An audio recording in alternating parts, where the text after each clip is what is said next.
Air conditioner के outer unit का temperature 80 degree centigrade तक होता है, जो हमारे एनवायरनमेंट टेम्परेचर से ऑलमोस्ट डबल है। लेकिन इंटरेस्टिंगली 1 मीटर दूर अंदर की यूनिट का टेम्परेचर 16 डिग्री सेंटीग्रेड तक होता है। एक बहुत ही इंटरेस्टिंग फैक्ट है, एयर कंडीशनर के अंदर जो गैस होती है वह क्लोज लूप में फ्लो करती है। इसकी गैस कभी खत्म हो ही नहीं सकती है, और यदि क्लोज लूप में यह फ्लो करती है तो कुछ लोग बोलते हैं कि यह गैस एनवायरनमेंट के लिए हार्मफुल है। तो यह सभी डाउट इसकी वर्किंग के साथ में क्लियर करते हैं। एयर कंडीशनर की कोई ज़्यादा कॉम्प्लेक्स इंजीनियरिंग नहीं होती है, स्टार्टिंग होती है कंप्रेसर से। एयर कंडीशनर का हार्ट यही डिवाइस होता है, और इस कंप्रेसर के अंदर आज के मॉडर्न टाइम के अकॉर्डिंग एक एनवायरनमेंट फ्रेंडली गैस भरी जाती है, जिसको R32 बोलते हैं। इस गैस को रेफ्रिजरेंट भी बोल सकते हैं। जब कंप्रेसर इस गैस को कंप्रेस करेगा तो इसका प्रेशर बढ़ने लगेगा, जिसकी वजह से टेम्परेचर भी बढ़ने लग जाएगा। और जब गैस कंप्रेसर से बाहर निकलेगी तो इसका टेम्परेचर होगा 80 डिग्री सेंटीग्रेड। अब इस हाई टेम्परेचर को हमें थोड़ा ठंडा करने की जरूरत है, तो रेफ्रिजरेंट पहुंचता है कंडेंसर कोयल के पास में। आज के टाइम में एसी के ऊपर 100% कॉपर कोयल लिखा रहता है, तो कंपनी इसी कोयल की बात कर रही होती है, क्योंकि कॉपर कोयल की हीट एक्सचेंज क्वालिटी बहुत शानदार होती है, तो ये गर्म और ठंडी बहुत जल्दी हो जाती है। इन इतनी लंबी कोयल से जब रेफ्रिजरेंट फ्लो करेगा तो ठंडा होने लगेगा, और इस कोयल से हीट को जल्दी बाहर निकालने के लिए एक फैन भी लगा रहता है। जब रेफ्रिजरेंट कोयल से बाहर निकलेगा तो इसका टेम्परेचर 50 डिग्री सेंटीग्रेड तक पहुंच जाएगा। लेकिन कंडेंसिंग कोयल के पास में जो गैस कंप्रेसर से मिल रही थी उसको यह लिक्विड में बदल देगा।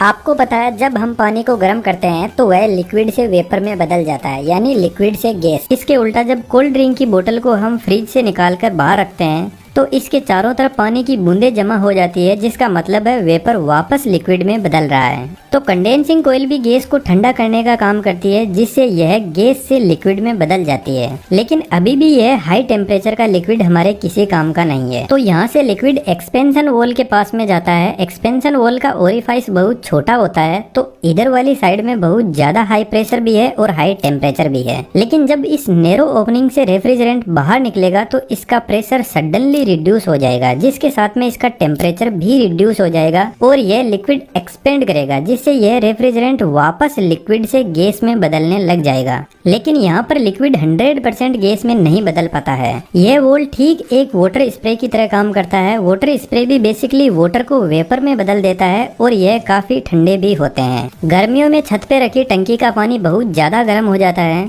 तो उसको ठंडा करने के लिए शावर से आपको पानी का टब भरना होगा, और आप देखना पानी का टेम्परेचर काफी रिड्यूस हो जाएगा। अब यह एकदम ठंडा रेफ्रिजरेंट जाता है हमारे रूम में लगी हुई इवेपोरेटर कोयल के पास में। यह कोयल भी कॉपर की ही बनी होती है, जो हीट एक्सचेंज का काम करती है।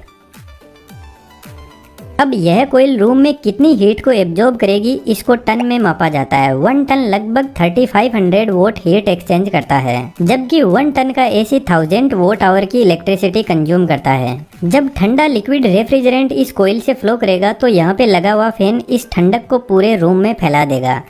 जिस तरीके से कोल्ड ड्रिंक की बोतल के चारों तरफ पानी इकट्ठा होता है, ठीक वैसे ही इवेपोरेटर कोयल काफी ठंडी होती है, तो इसके चारों तरफ भी वाटर के वेपर इकट्ठा होने लग जाएंगे, जिनको साइड में कलेक्ट करके इस पानी को बाहर निकाल दिया जाता है। इसी फंडे को यूज में लेकर बारिश के मौसम में बहुत ज्यादा नमी हो जाती है, तो एयर कंडीशनर रूम के अंदर की नमी को भी सोख कर बाहर निकाल देते हैं। को तो ठंडा कर रही है, लेकिन रूम की जो गर्मी है उससे इसमें फ्लो हो रहा रेफ्रिजरेंट धीरे धीरे वापस गर्म होने लगता है। और अभी मैंने आपको बताया कि एक्सपेंशन वॉल लिक्विड रेफ्रिजरेंट को 100% वेपर में नहीं बदल पाता है, तो रूम के अंदर जो गर्मी है उससे रेफ्रिजरेंट वेपर में बदलने लग जाता है। लेकिन जब रूम ठंडा हो जाता है तो यह कोयल भी इस रेफ्रिजरेंट को पूरा वेपर में नहीं बदल पाती है।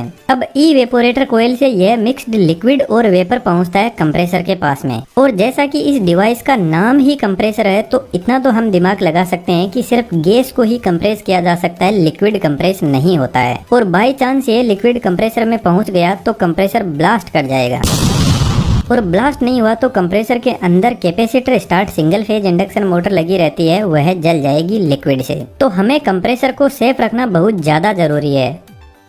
तो एक्चुअल में एक्सपेंशन वॉल कुछ इस टाइप का होता है और यह जस्ट इवेपोरेटर कोयल के पास में लगा रहता है। इसमें नीचे से हाई टेम्परेचर और प्रेशर वाला लिक्विड आ रहा है और जब यह इस नैरो एरिया से पास करेगा तो वेपर में बदल जाएगा। एक्सपेंशन वॉल बेसिकली यहाँ पर जो ओपनिंग है उसको कंट्रोल करता है। यदि यह रेफ्रिजरेंट को बहुत कम एरिया से पास करवाएगा तो कुछ ही रेफ्रिजरेंट वेपर में बदल पाएगा, जिससे इवेपोरेटर कोयल कम ठंडी होगी।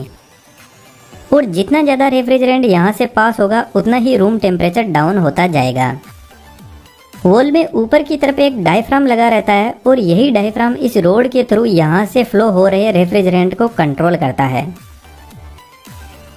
और इस डायफ्राम को कंट्रोल करने के लिए कुछ एक हीट सेंसिंग डिवाइस इवेपोरेटर कोयल के बाहर की तरफ एग्जिट पर लगी रहती है। इसमें एक लिक्विड होता है जो काफी हीट सेंसिटिव होता है और इस हीट सेंसिंग डिवाइस के लगाते ही एक्सपेंशन वॉल का नाम बदलकर हो जाता है थर्मल एक्सपेंशन वॉल। मान के चलते हैं आपने एसी को 16 डिग्री सेंटीग्रेड पर सेट कर रखा है। जैसे ही रूम का टेम्परेचर 18 डिग्री सेंटीग्रेड पर पहुंचेगा तो इस हीट सेंसिंग डिवाइस में जो लिक्विड है वह गर्म होकर वेपर में बदलेगा और डायफ्राम के ऊपर फोर्स लगाएगा, जिससे ज्यादा रेफ्रिजरेंट पास होगा और कोयल ज्यादा ठंडी होगी। कोयल ज्यादा ठंडी होगी तो रूम की हीट को ज्यादा एब्जॉर्ब करने लगेगी और इस हीट से कोयल के अंदर जो पूरा रेफ्रिजरेंट है वह वेपर में बदलने लग जाएगा और हमारा कंप्रेसर एकदम सेफ रहेगा।